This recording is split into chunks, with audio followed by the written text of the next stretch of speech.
Hai, selamat datang di Sabar Talks, tempat di mana kisah hidup jadi pelajaran berharga. Kalau kamu suka cerita yang menyentuh hati, klik subscribe sekarang juga ya. Jangan lupa like videonya, dan tulis di komentar kamu nonton dari mana. Siapa tahu, ada teman satu kota di sini. Dan sekarang, mari kita mulai kisah hari ini. Aku berdiri di seberang jalan. Pandanganku menatap lurus ke arah sebuah rumah mewah 2 lantai yang tampak megah namun dingin. Rumah itu, rumah yang sangat kukenal. Setiap sudutnya pernah menjadi bagian dari hidupku. Bahkan saat aku memejamkan mata, aku masih bisa membayangkan aroma kayu manis dari dapur, atau suara langkah kaki di tangga marmernya. Rumah mantan suamiku. Rafael. Aku menarik napas panjang, lalu menunduk sambil menggenggam map berisi surat lamaran kerja. Hidup memang tak pernah bisa ditebak.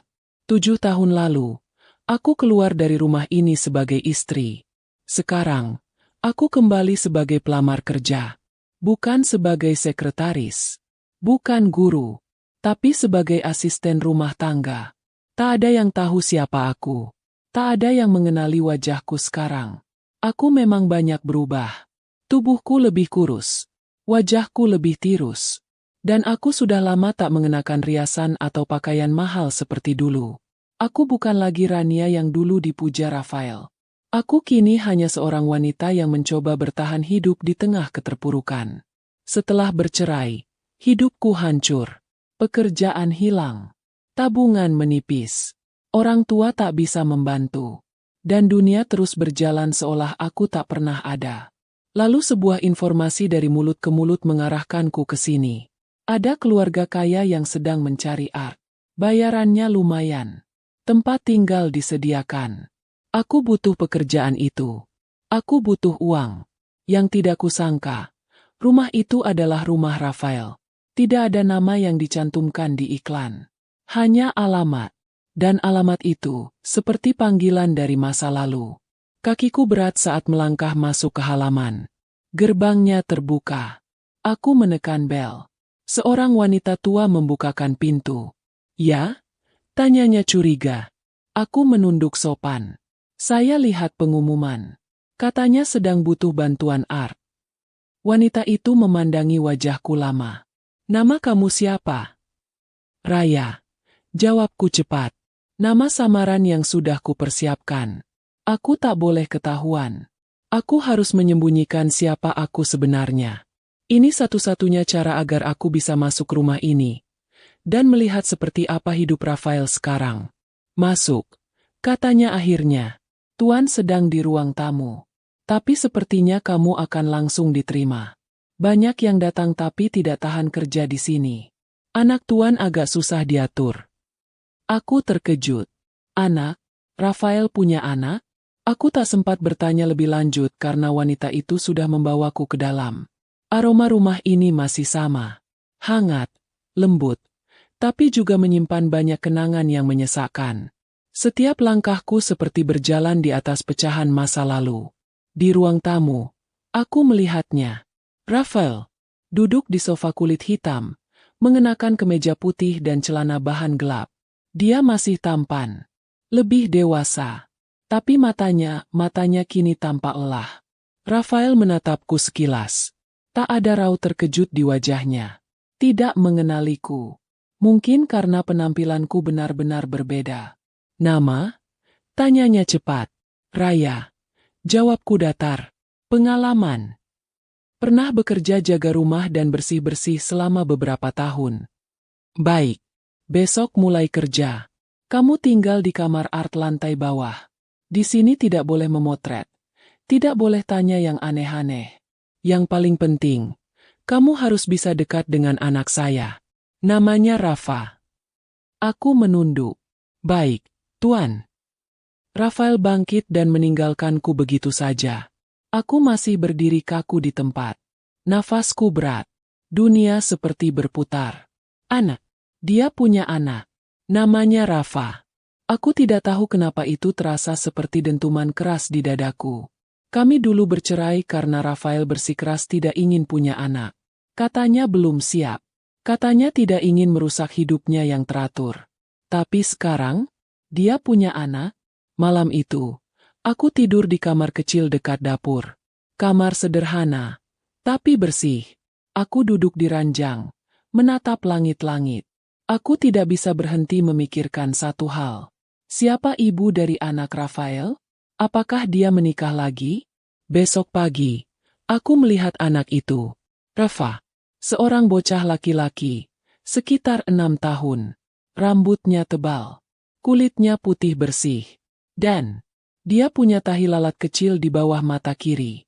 Sama persis denganku. Hatiku mencelos. Anak itu menatapku sambil menahan tawa. Kamu art baru ya? Aku mengangguk. Iya, kamu Rafa. Dia tertawa. Iya. Nama kamu siapa? Raya. Aku boleh panggil kamu Bude Raya? Aku tersenyum kaku. Boleh.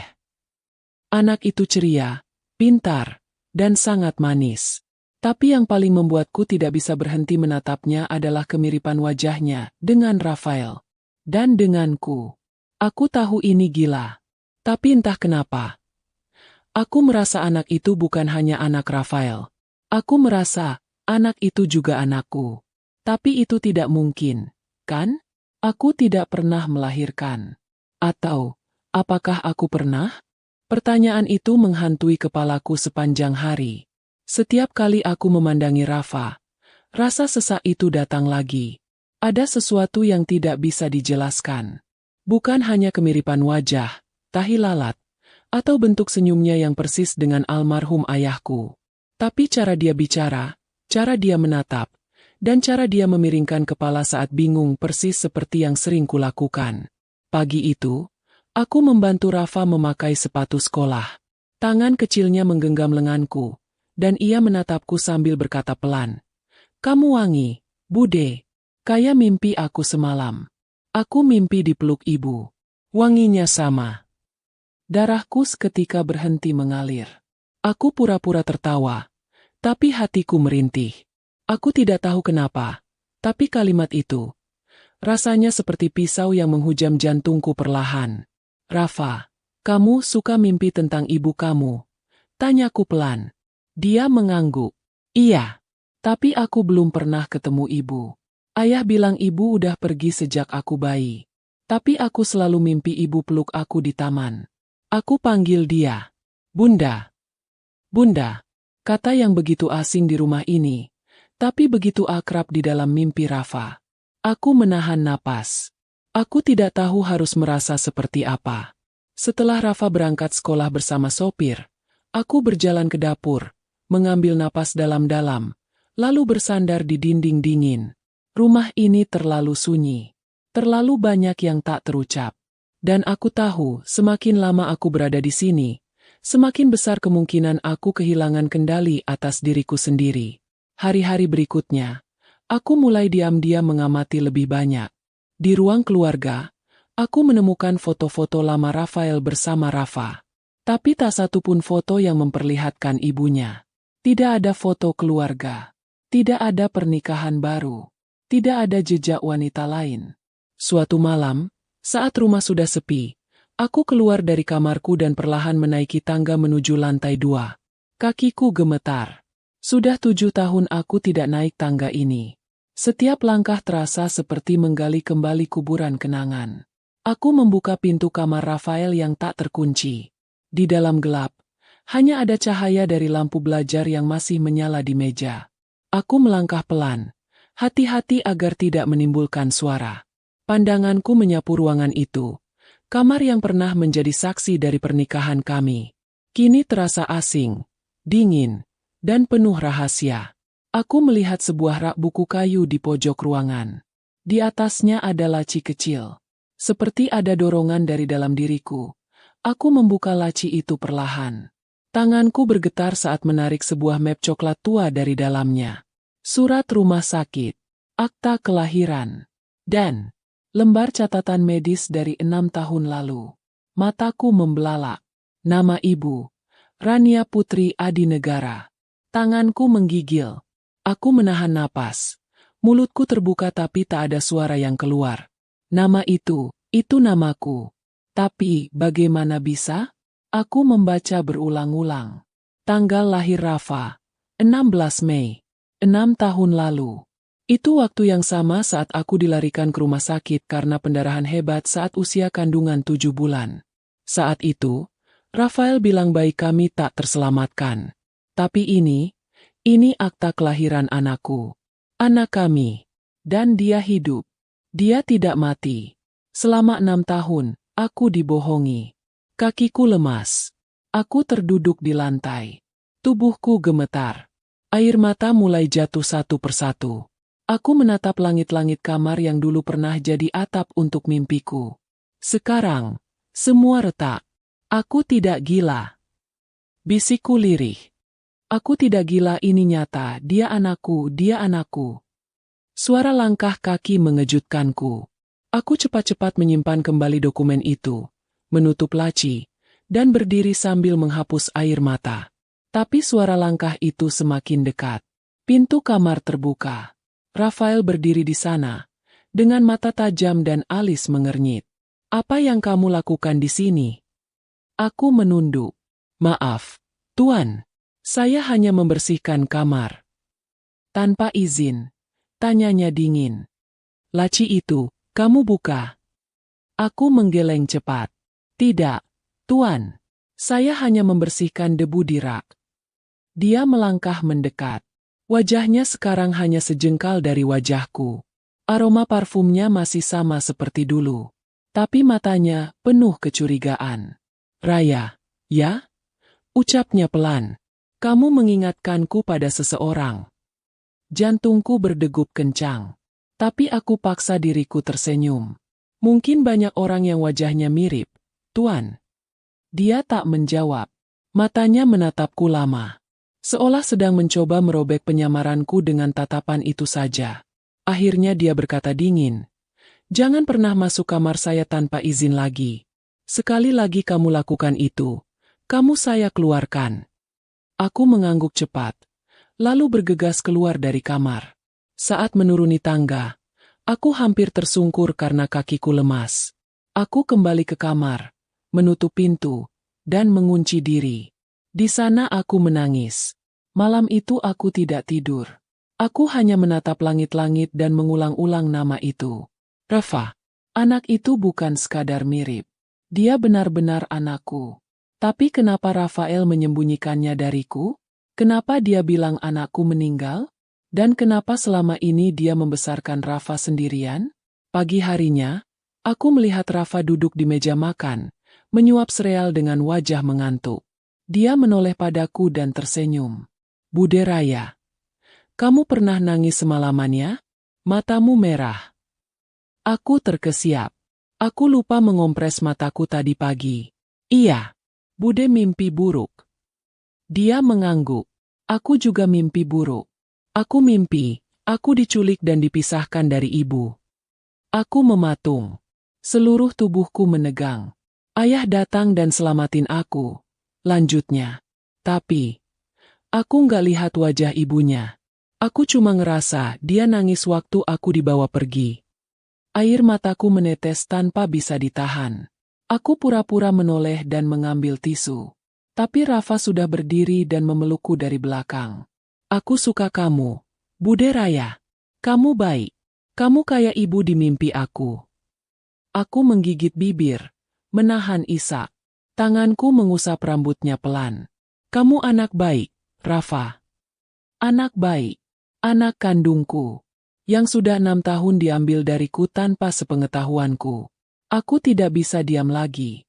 Tapi, aku juga tidak bisa gegabah.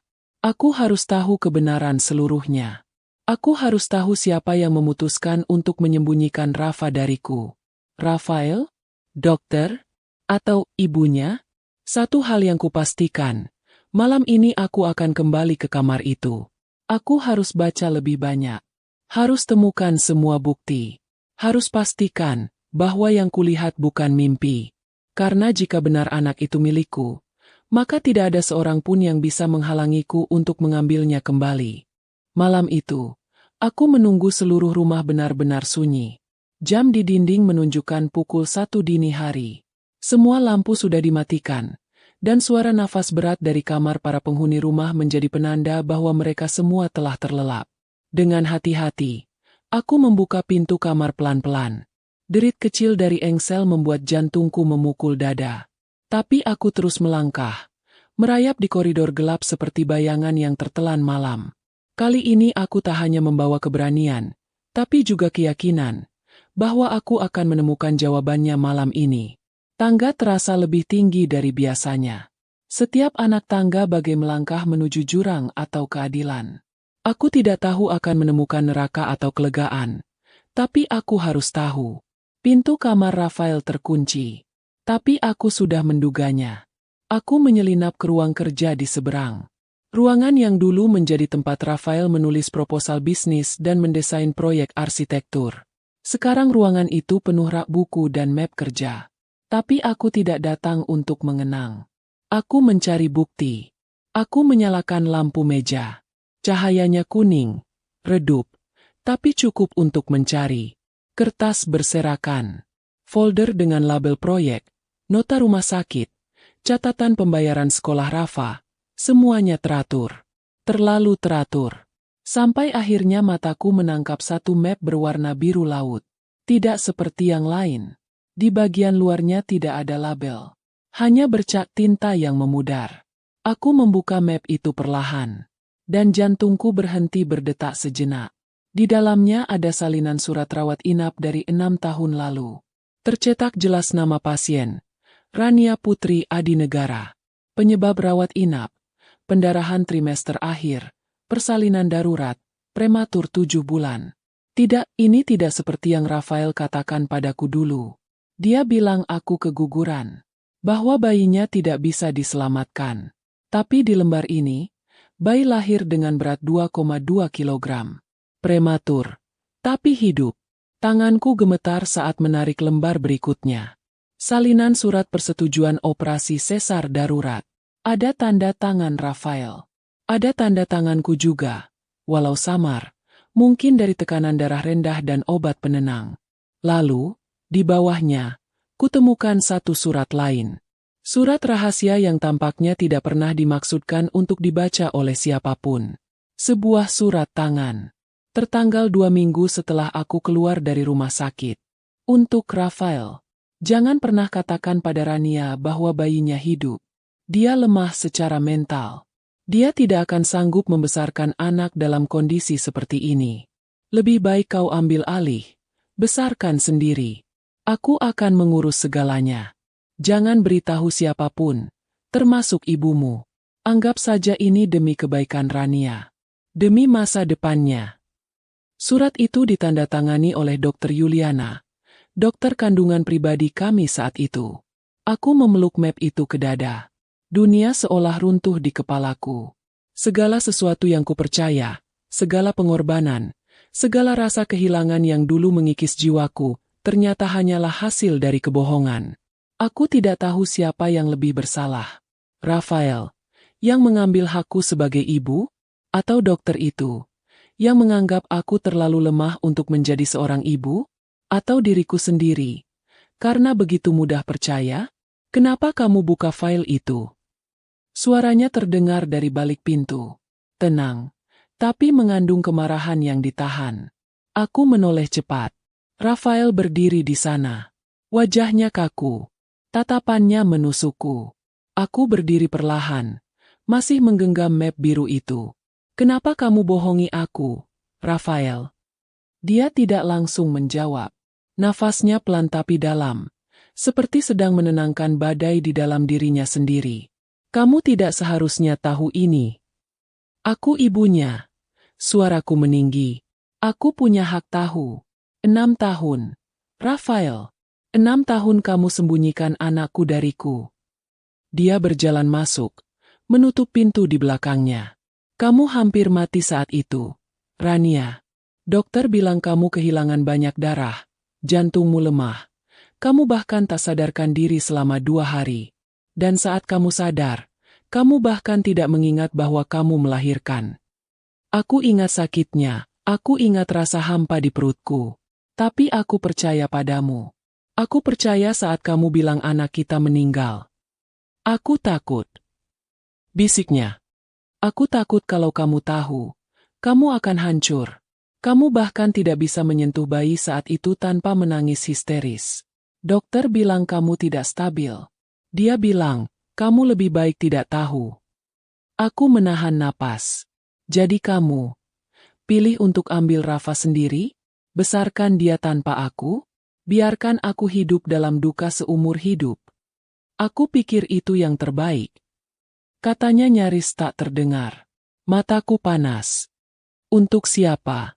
Raf? Untukmu? Untuk egomu? Atau untuk bayimu yang tumbuh tanpa tahu ibunya masih hidup? Dia memejamkan mata. Rahangnya mengeras. Aku tidak tahu, aku juga bingung, Rania. Aku juga kehilanganmu waktu itu. Tapi aku juga dapat anak. Dan aku tidak tahu cara mengembalikanmu tanpa menghancurkanmu lagi. Sunyi mengisi ruangan. Hanya suara detik jam dan isak tertahanku yang terdengar. Kenapa kamu terima aku jadi art di rumah ini? Kalau kamu tahu aku Rania? Tanyaku pelan, hampir tak bertenaga. Dia mendongak. Matanya basah. Karena aku ingin kamu dekat. Tapi aku pengecut. Aku tidak tahu harus bilang apa. Aku hanya ingin kamu lihat Rafa. Ingin kamu mengenalnya. Karena aku tahu, kamu pasti akan mencintainya. Aku memalingkan wajah. Tak sanggup lagi menatapnya. Kamu salah. Aku tidak akan mencintainya. Rafael. Aku sudah mencintainya. Sejak 6 tahun lalu. Sejak aku tahu aku hamil. Dan sekarang, aku hanya ingin satu hal. Dia menunggu. Aku ingin anakku kembali. Ucapanku menggantung di udara. Menggetarkan dinding-dinding bisu di ruangan itu.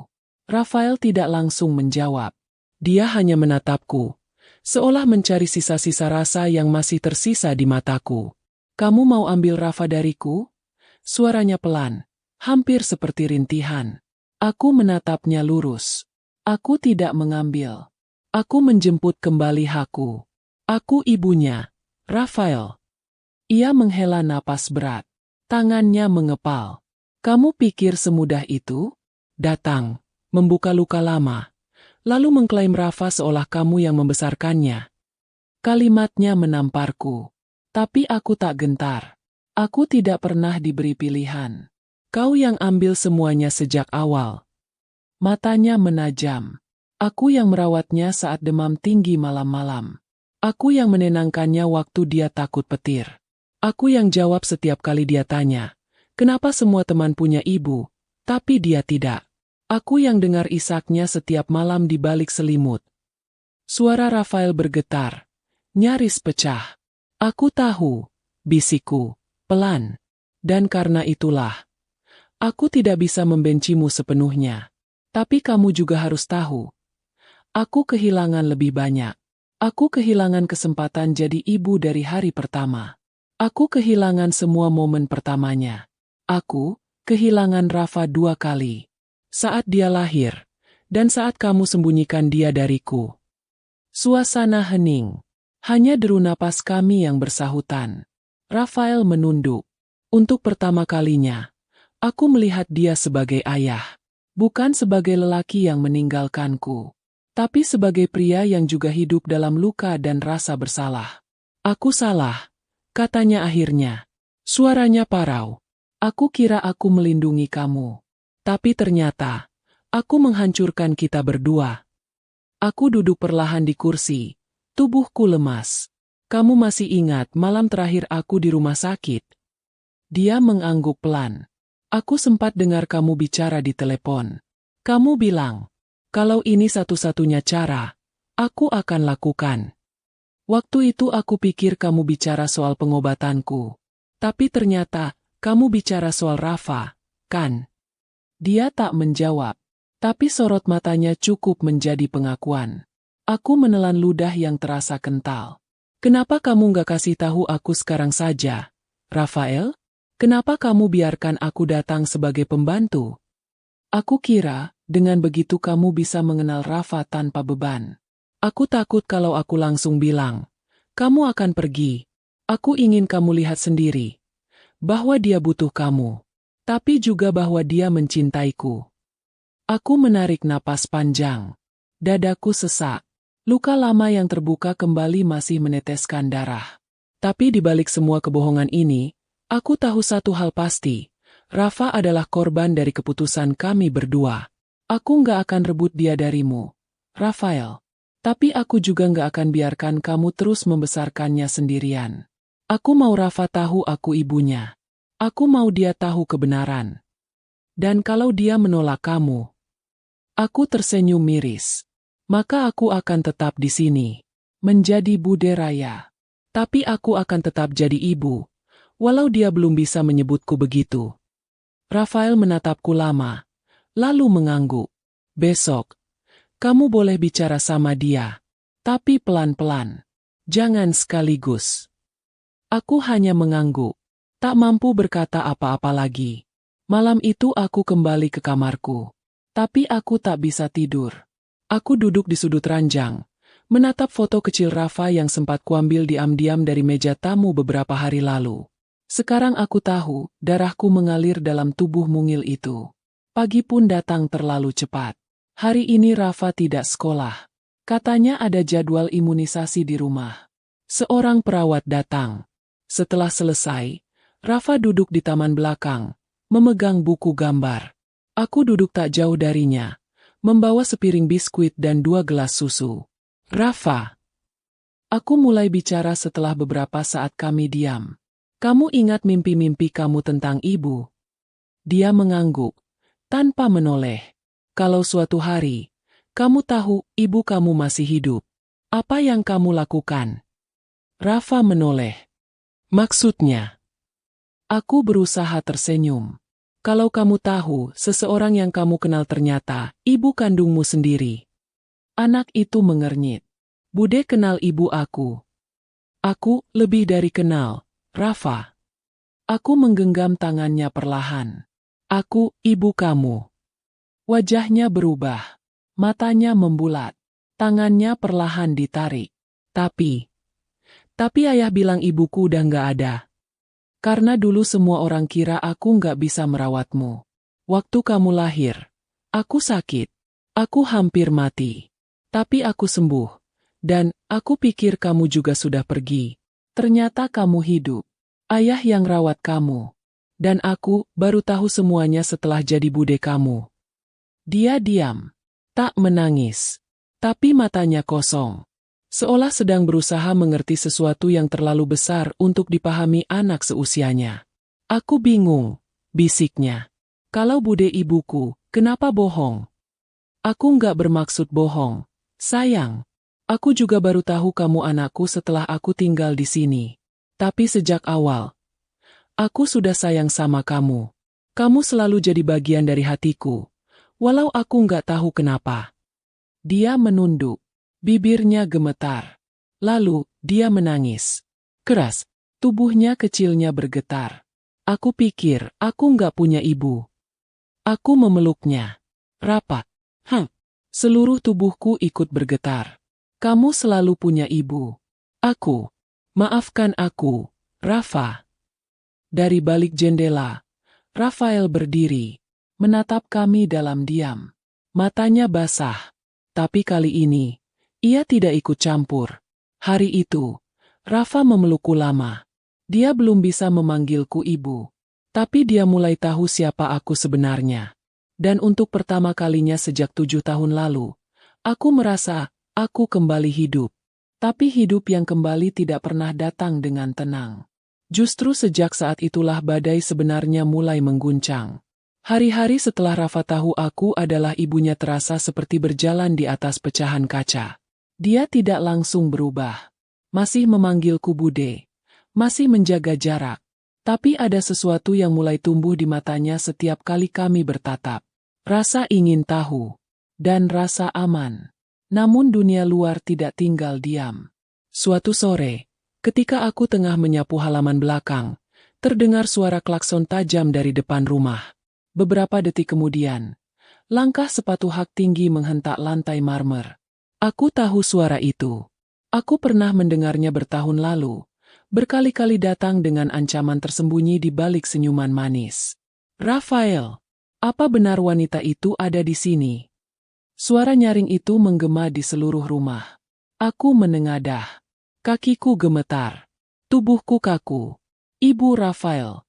Ia muncul di ambang pintu, mengenakan mantel mahal. Wajahnya dipenuhi amarah yang tak lagi bisa ditutupi dengan riasan mahal atau parfum Prancis. Ia menoleh cepat ke arahku. Wajahnya pucat seketika. Kau kembali. Dengan menyamar jadi pembantu. Dasar perempuan tidak tahu malu. Aku tetap berdiri tegak. Mataku menatap langsung ke matanya. Tidak ada lagi ketakutan di dalam diriku. Selamat sore, Bu. Dia menatapku dengan jijik. Kau pikir bisa merebut Rafael lagi? Setelah kau tinggalkan dia? Setelah kau hampir mati di ranjang rumah sakit? Yang hampir mati itu saya. Tapi yang kalian ambil nyawanya, anak saya.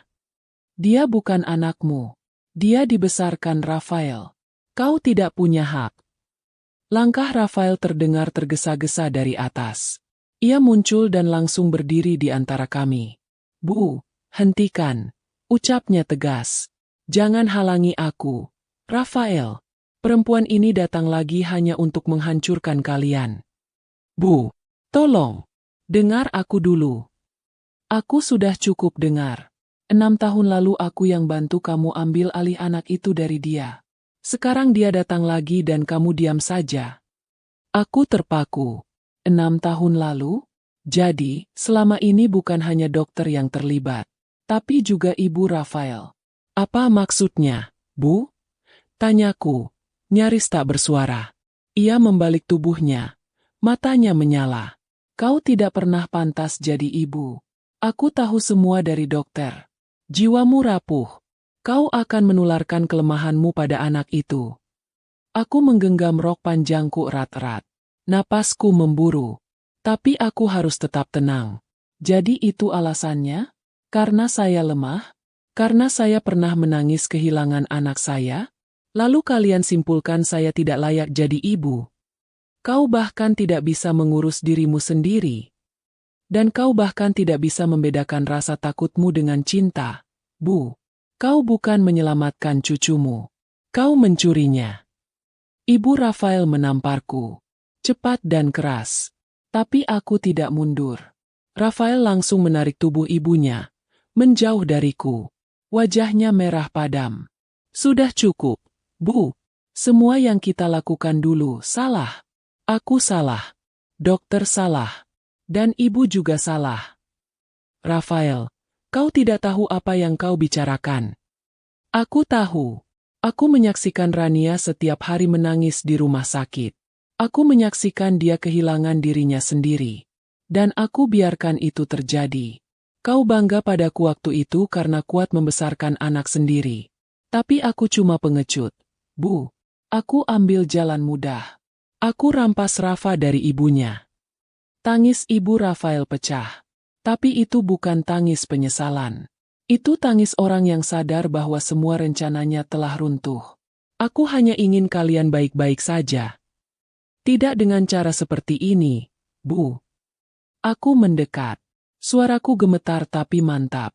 Aku tidak akan menjauh dari anakku lagi. Rafa butuh aku. Dan aku sudah terlalu lama kehilangan dia. Sore itu, suasana rumah berubah. Rapuh. Tapi jujur. Untuk pertama kalinya, tak ada lagi topeng. Tak ada lagi kebohongan.